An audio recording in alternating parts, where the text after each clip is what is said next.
Ladies and gentlemen, welcome back to the workshop. It is fantastic to have you here on part 5 of working on a cavalry saber. I have this on my finger because I cut it, so if that was a question, that's answered. Will has a sword on his shoulder because that's what we're making. That's the cavalry saber. It's been hardened. We have done 2-hour tempering cycles on it. It does have a warp in it though, so that's going to be the first thing we're going to address. So we're going to throw it in the tempering oven in our modular tempering setup.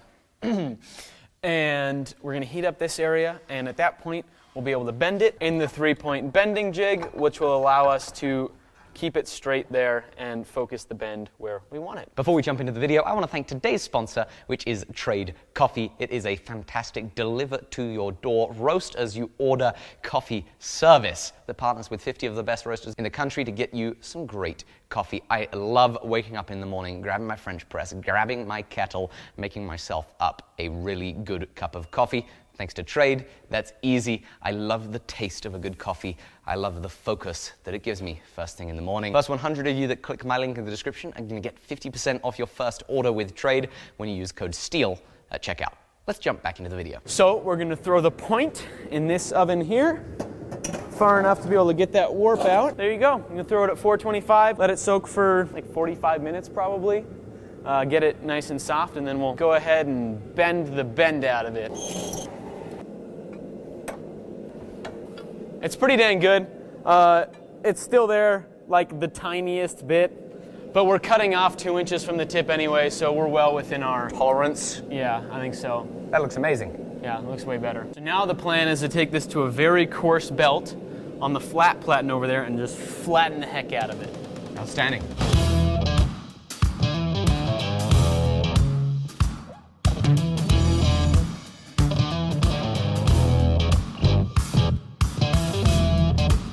So, sitting here grinding on this sword, I looked down it, sight down it, you know, it's pretty straight before. And not only has that bend that we tried to fix earlier come back even worse than before, but the blade has also corkscrewed, and then the entire rest of it has curved as well. So I don't really know what to say or think about that, but this looks like there are some internal stresses in the steel, and taking off that decarb steel allowed it to release itself, maybe.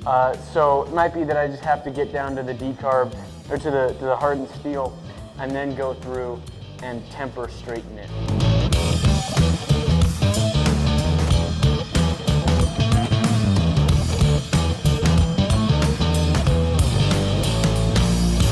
So a lot of that bend has actually worked itself out pretty well.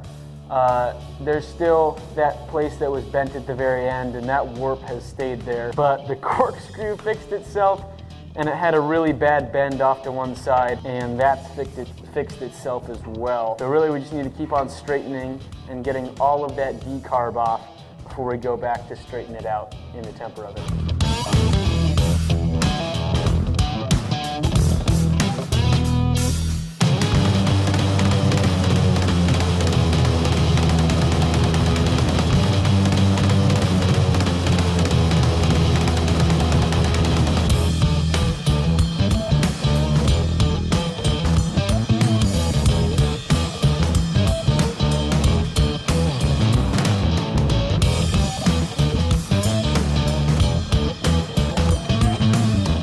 As you saw, did some great grinding on the sword. I also jumped in a little bit there towards the end, and we are in the process of getting this perfectly straightened out, as well as beginning to get our distal taper in the blade. It's looking pretty good so far. A few little kinks, but we're still pretty thick. The measurements that we're going to be going for is we're going to be going for 5.5 millimeters up at the spine where it transitions into the guard. It's about 220 thou in freedom measurement. Down to about 2.4 millimeters.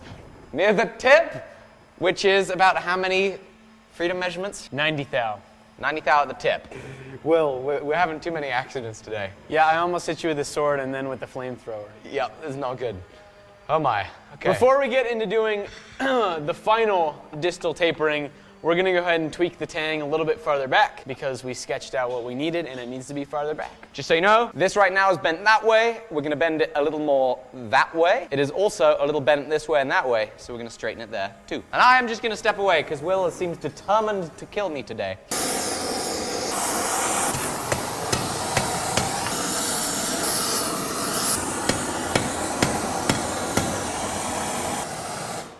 I think it's about good, honestly. Yeah? I think you're right. Once we get this side of the tip right here ground down, yeah. I don't have any fingers to point, and unlike some people, I'm not going to point the flamethrower at you. Once we got that side ground down, I think we're going to be okay. Yeah, I think so too. So we're going to let that tang cool down, and then we're going to start really working on the tang. Yeah. So while that tang is cooling down, we're going to take a quick moment to thank our sponsor, Trade Coffee, while I make myself a cup of coffee. One of the amazing things about Trade Coffee, our sponsor, is the personalization. You can really make sure that you get coffee that is just right for you, because they have a quiz that is just fantastic. It's going to run you through all sorts of questions very quickly, mind you, to help find a coffee that you're going to love. When you order from Trade, it is roasted to order, meaning you get the freshest coffee possible, and getting coffee of this quality anywhere for a better price is going to be very hard to do. Trade is giving the first 100 people that click my link in the description below 50% off their first order with them when you use code STEEL at checkout. This is some coffee from Huck. It was roasted fresh on the 22nd of January. Thank you, Trade, for sponsoring the video. I'm going to enjoy the coffee, and we're going to get back in the grinding room to do some more grinding.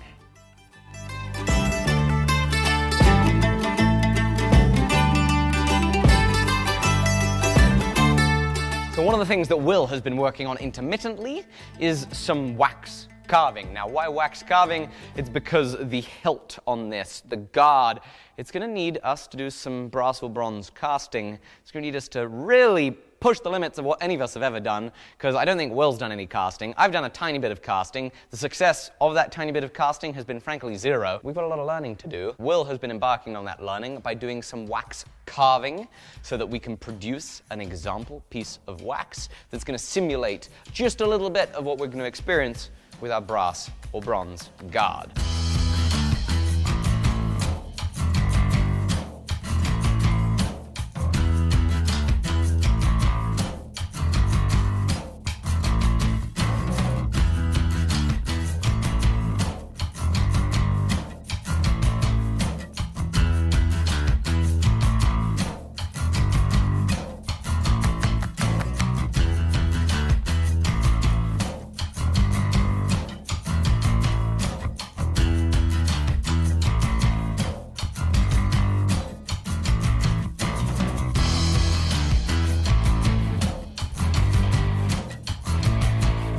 So he has done a fantastic job of making a little test example piece. There are lots of holes, there are lots of small little shapes, there's also lots of detail. So this is going to show us just a little bit of what it's going to be like to do the actual hilt, the actual guard, the actual thing that's brass or bronze. I should learn terminology before I make YouTube videos, but apparently I'm just making the YouTube videos. Anyway, here is a little vent that he's attached to it. What I'm now going to do is I'm going to attach the sprue. Speaking of terminology, let me just run you through it. The sprue is essentially a funnel through which we pour the molten metal. That funnel, that sprue, then leads it into our design. This helps keep that metal hot so that it can flow through the whole design. And we're then going to have a vent that's going to come off to the side so that as the hot metal comes in and it flows through, the hot gases can escape out the vent. One of the things Will made earlier also is he cast this little piece of round wax that we're going to be using as our sprue. I need to connect that onto here. I'm going to grab some pliers. I'm going to hold on, get a little heat onto the wax, see if I can give it a little bend. I'm going to cut this right about here. Uh-oh. Uh-oh. Don't tell Will. Don't tell Will. Okay, shh, nobody tell Will.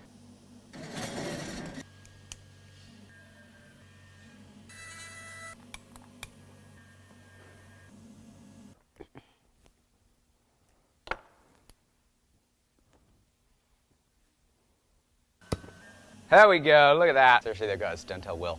We've got the wax pieces on. It's now time for us to make up some investment. So the FTSE 100 has been doing pretty well lately, so much so that I've got 50 pounds of investment.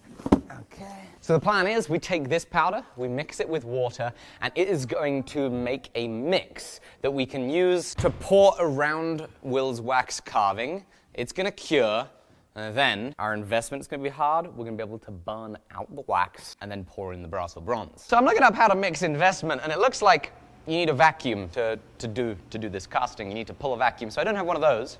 So that's the first problem. But maybe I can find out how to do it without a vacuum chamber. What they say you need to do is you need to mix it, and then you need to suck all the bubbles out of it. We're not going to be able to do that. Maybe there's a way of doing it without it. Okay, I've done some research. We're not going to be able to do this the right way, but I hope it's good enough to get what we want done. We need to get the right amount of water, put the investment in that water, in that order, mix it at a slow speed for a minute. Ideally, we'd vacuum it. We don't have a vacuum, and I don't think we're going to be able to pull enough pressure with a shop vac. We're then going to fill the flask. We're going to let it sit for 2 hours. We then need to load it in an oven at 300 degrees for 2 hours before then doing a big ramp over a long time to a higher temperature. I'm just going to go ahead and start preparing what I need. First thing that I'm going to need is a small little mixing wachmadoodah for the mixing bowl that's going to attach in a drill.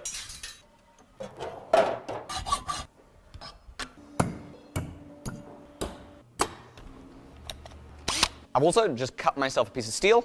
We got this piece of MDF. We have some contact cement. I have no idea if this is going to work, but this is the only form of adhesive I have right now. We have a sanding disc. Now, what the aim is for this to be my little mixing and setting and whatchamawhat station. I'm going to stick down this sanding disc with the contact cement. I'm going to stick down this piece of steel. This might not work. No, these things spin, don't they? Okay, that didn't work. The idea was there that this would vibrate the board, which would vibrate the thing, but ideas aren't worth a whole lot unless they work. Anyway, the piece of steel is stuck there at least, which is good. So according to the spec sheets, I need 9.18 ounces of water. Just gonna find some freedom weights. There we go. Ounces. 2, 3, 4, 5, 6, 7, 8. Oh no. Pour some out. That is close enough. 9.25. I'm gonna pour this in here. So just as I was finding myself a vessel to get some of the investment into the mixing bowl with, Will came back in with, oh my goodness, a blade that is just starting to show us what it looks like. How much grinding have you been doing? I just did a redonkulous amount of grinding.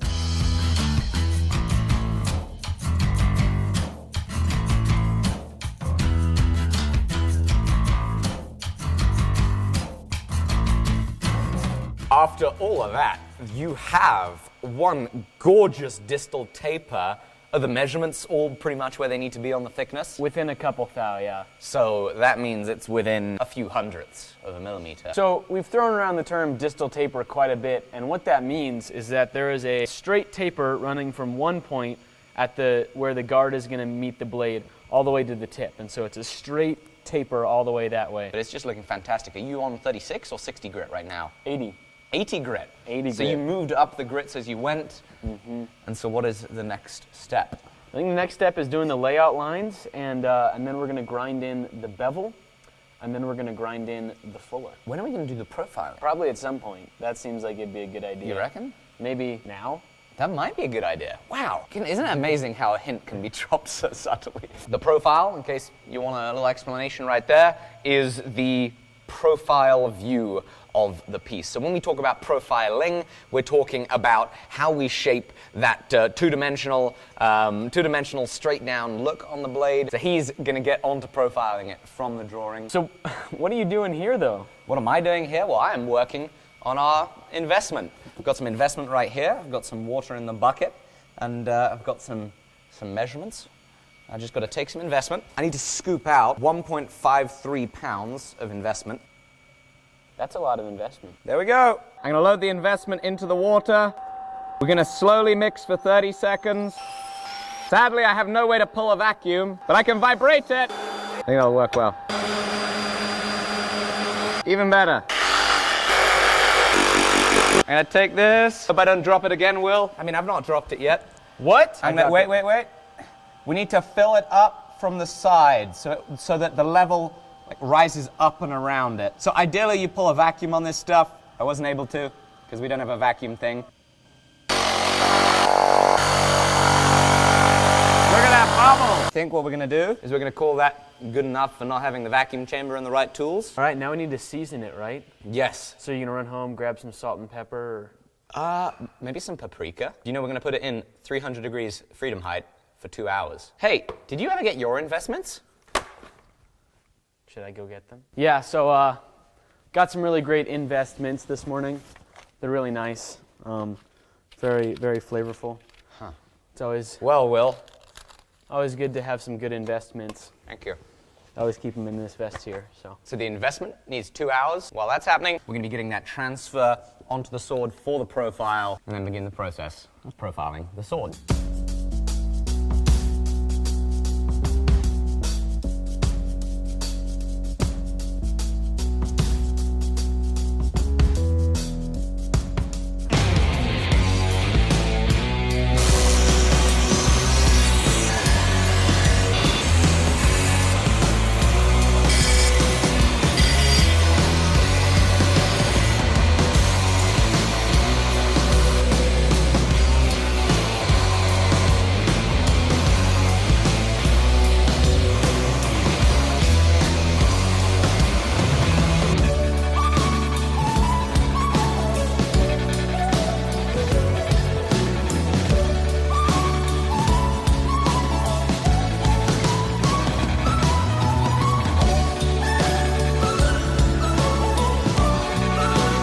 So Will has put a huge amount more time into the sword, and it is looking and feeling fantastic. It is profiled, and with that loss of weight, it feels amazing. This is starting to have the characteristics of a sword that we want. It is starting to make you go, ah, I get this. This is something that's designed for inflicting great harm to people because it feels like it's an extension of the arm and it would do a great job of it, which is terrifying. It is also beautiful because it's the aim with things that we make. How heavy is it right now? It is at 1 pound 11 ounces, and getting ready to go grind that bevel.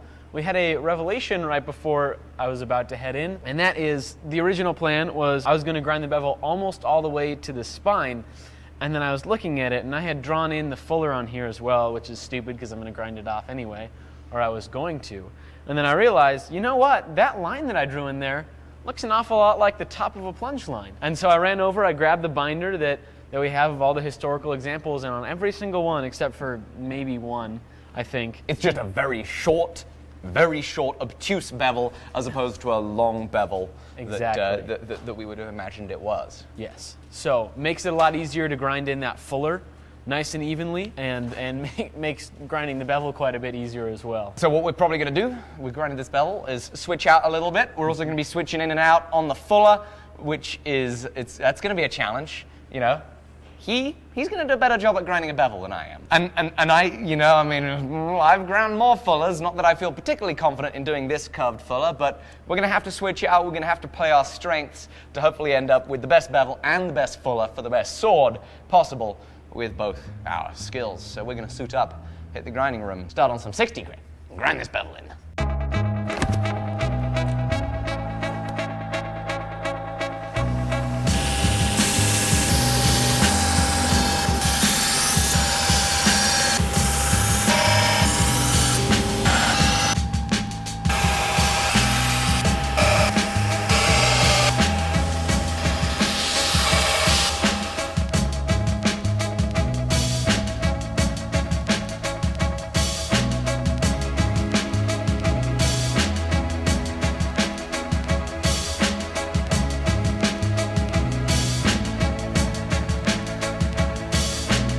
While Will's doing some more grinding, I have a toaster oven hot and ready for us to put in our investment so that we can melt out some of the wax. Ow, my finger. Oh, I just squeezed my cut finger really, really well. There we go.